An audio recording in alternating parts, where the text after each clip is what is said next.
गौतम बुद्ध की एक प्रचलित कथा के अनुसार एक दिन सुबह सुबह सभी शिष्य बुद्ध के प्रवचन सुनने के लिए एक साथ बैठे हुए थे। कुछ देर बाद बुद्ध अपने साथ एक रस्सी लेकर आए। तथागत के हाथ में रस्सी देखकर सभी शिष्यों को हैरानी हुई। बुद्ध अपने आसन पर बैठे और उन्होंने रस्सी में एक के बाद एक 3 गांठ बांध दी। इसके बाद उन्होंने शिष्यों से पूछा कि क्या ये वही रस्सी है जो गांठ बांधने से पहले थी। इस प्रश्न के जवाब में एक शिष्य ने कहा कि तथागत, इसका उत्तर थोड़ा मुश्किल है, ये हमारे देखने के तरीके पर निर्भर करता है। एक तरह से तो रस्सी वही है, इसमें कोई बदलाव नहीं है। एक अन्य शिष्य ने कहा कि अब इसमें 3 गांठें लगी हुई हैं, जो कि पहले रस्सी में नहीं थीं। इसे बदला हुआ भी कह सकते हैं।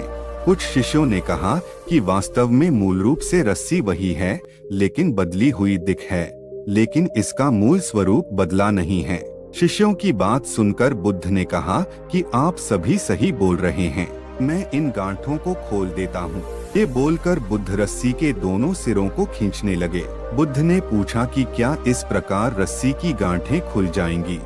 सभी शिष्यों ने कहा कि नहीं, ऐसा करने से तो गांठें और ज्यादा कस जाएंगी, इन्हें खोलना और मुश्किल हो जाएगा। बुद्ध ने कहा कि ठीक है, अब एक अंतिम प्रश्न, इन गांठों को खोलने के लिए हमें क्या करना होगा? शिष्यों ने कहा कि हमें इन गांठों को ध्यान से देखना होगा, जिससे हम जान सकें कि इन्हें कैसे लगाया गया है। इसके बाद हम गांठें आसानी से खोल सकते हैं। बुद्ध इस जवाब से संतुष्ट हो गए और उन्होंने कहा कि ये सही बात है।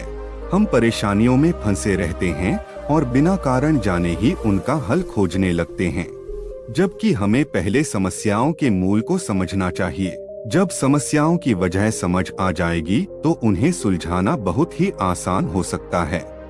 ऐसे ही वीडियो देखने के लिए हमारे चैनल के साथ अवश्य जुड़े।